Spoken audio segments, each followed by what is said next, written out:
YouTube, what's happening? It is Thursday, October 24th, and we got to talk about college football. We got Thursday, Friday games to discuss. We got 2 games today, 3 games tomorrow, and let's be honest, these games are way better than those Tuesday, Wednesday games. Before we start, did anyone, if you did, I'm calling you a liar. Did anybody have Kennesaw beating Liberty outright as a 27-point dog? I know you didn't, because no one did, because that was crazy. That was like one of the biggest upsets of the season. Everyone talks about Vandy Bama. Sure. Kennesaw was 0-6 against 5-0 Liberty. And not only did they win, they whooped their ass. That's what it was. So we're going to talk about actual teams playing actual games and not whatever that was yesterday. So, hey, went 1-1 yesterday. Got the over, team total over in Jack State, and missed Liberty because I had Liberty minus 25 for some reason. So, hey, whatever. We got these games. Drop a like, subscribe. Let's jump to that first game right now. All right, starting with Georgia Southern and Old Dominion. Let's look at their schedules first. Old Dominion, what have you done? You won your last 2 against Texas State and Georgia State. I thought Texas State was going to win. They were a 10-point favorite, and they lost by 10. What? It's just weird. So Old Dominion, I had them. I actually took them against Virginia Tech, and they just didn't do that great. They lost by 20. So Georgia Southern, they've won 3 in a row over Georgia State, Marshall, and James Madison. James Madison, what the hell happened? Because Georgia Southern just beat your ass. That's all it was. It was they beat your ass. So let's pop to the numbers. What do we have? Do we find anything we like? Let's see. First thing I see is Old Dominion cannot throw the ball with a damn. That's good because all the defense is trash over here. It's just all bad. All of these numbers are terrible all around. Yeah, so, I mean, points is definitely going to be an option for this. 54th in passing, they can't stop the pass. 49th in rushing, they can't stop the run. It's common sense here. We're going to take the over and move to the next game. All right, now we're getting some big boy games. Not big boy, but, you know, bigger games than what we've had. Syracuse at 5-1, Pittsburgh number 19, 6-0. Great game for the night. Cannot wait to watch this one. Excited for it. So I'm more excited to watch this than the NFL game. Let me throw it out there. And maybe some of the hockey games. There's some hockey ones I like, so we'll see. And some of the NBA ones, there's a couple of those I like too. So it's just a great day for sports. It's a great time of the year for sports. I love it. So anyways, I digress. Syracuse, Kyle McCord tossing that tater, number 2. Actually, no. Let's go look at the schedules first. Pitt, what have you done? Oh, you just beat everybody. But you only beat Cal by 2. That concerns me a little bit. That concerns me. You did drop 73 on Youngstown State, but West Virginia only 3? Yeah, so, and you let Kent State score 24. We know Kent State's not good. So let's look at Syracuse. Your only losses to Stanford randomly, but whatever. So, yeah, so there's your, there. So far, let's look at the numbers. We're looking for an advantage. What do the teams suck at that we can exploit? Well, they both suck at pass defense. Clear as day. So 2-12. I think we're going to have a beast matchup between Holstein and McCord. It's going to be a great matchup watching them pass go crazy.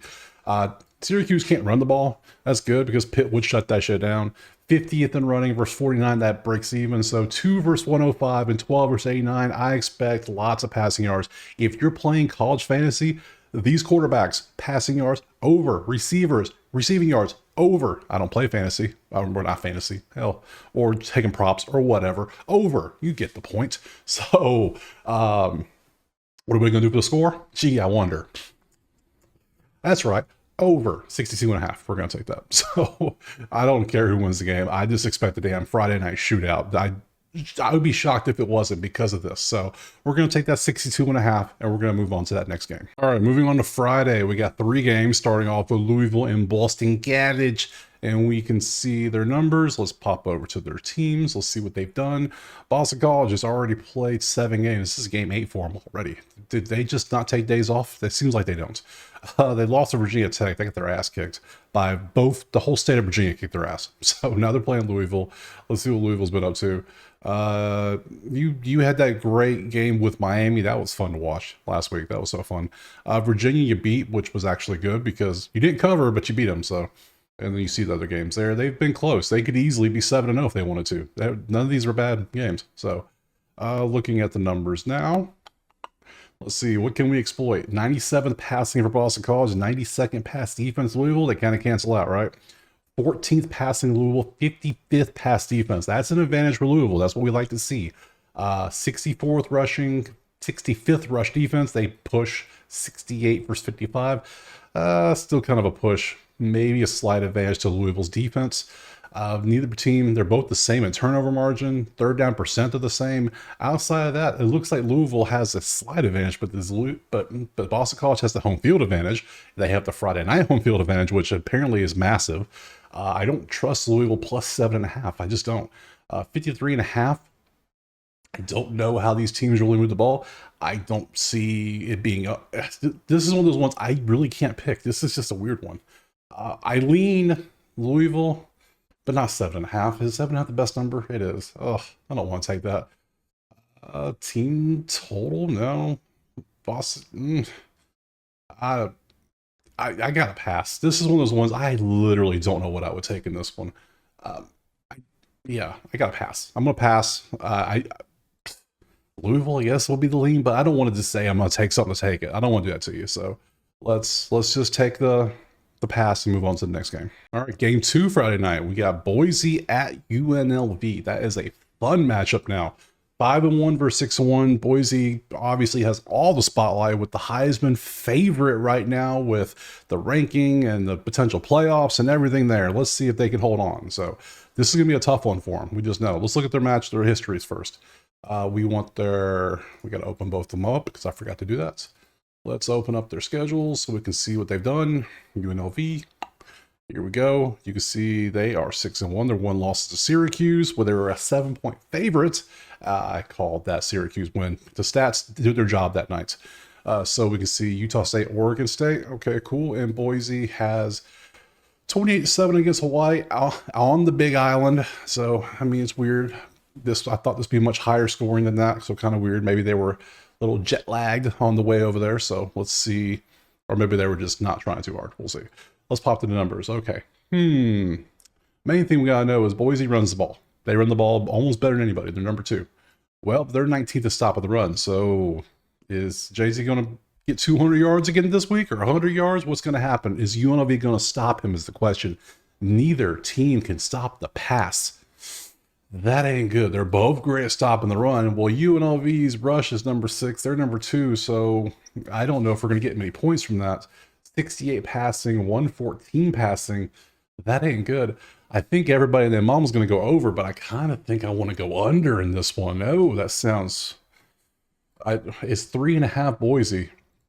I don't know if I can take that either. I think I just might have to go under 64.5. That just feels like both teams' run defenses are really good, and they should stop, if not slow, not stop. You're not going to stop Boise and UNLV's rush team offense. You can slow them down, but you're not going to stop them. So I think I'm going to take the under and hope that passing doesn't kill me, because I can see this being like 28-24, which is 52, 64.5. That seems like a lot. So, but it is Friday night. Oh, it is Friday night. But Boise's defense is terrible on third down. Oh, if anything, hell, these numbers are here, but I could easily see this game being over at halftime too. So like, wow, what do we do here? What do we do? Go with the gut. You go with the gut. I'm leaning under. I'm taking the under 64.5. I hate it. I hate it. I don't like it at all, but the numbers say do it, so we're going to do it. I hate it. So there's no leaning. I mean, guess Boise because they have a slight advantage because of the passing, because UNLV can't throw. But other than that, Boise doesn't have advantage on third down stoppage, and they do. So they kind of cancel out. So, and then UNLV has home field advantage. It's Friday night, and it's under 64. Yeah, next. All right, last game on Friday. We got Rutgers and USC. Rutgers going cross country to California. And we can see the numbers, but first we got to look at the... Oh, forgot to open these again. Here we go. Let's open up their schedules. We'll see what they have been up to. Let's see, USC. You can see they are 3-4 now. They lost to Maryland. They lost to Penn State overtime. Lost to Minnesota. Lost to Michigan. Like, come on. This is not a good team this year. And then we can look at Rutgers, who is... They won 4, then they lost 3. So they lost Nebraska, Wisconsin, UCLA.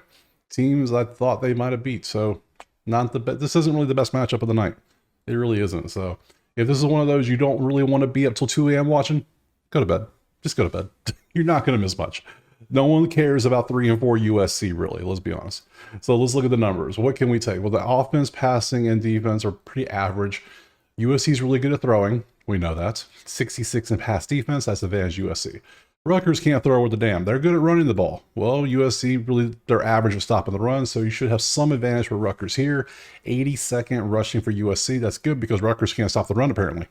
And 37th in rushing. Yeah, 104 passing. So Rutgers has a slight advantage from the run. They have a slight advantage in the pass. Defenses are not good. USC third down defense is amazing. What? Like, if you get the third down USC, good luck. You're going to need it because they're third in the country. 25% is the opponent's third down percent. Damn.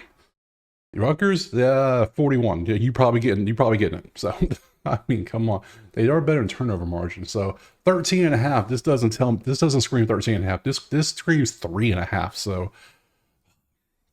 I'm not taking a total. 56.5 is not going to be a thing. I don't like 13.5. I don't want to take Rutgers plus points on a long ride.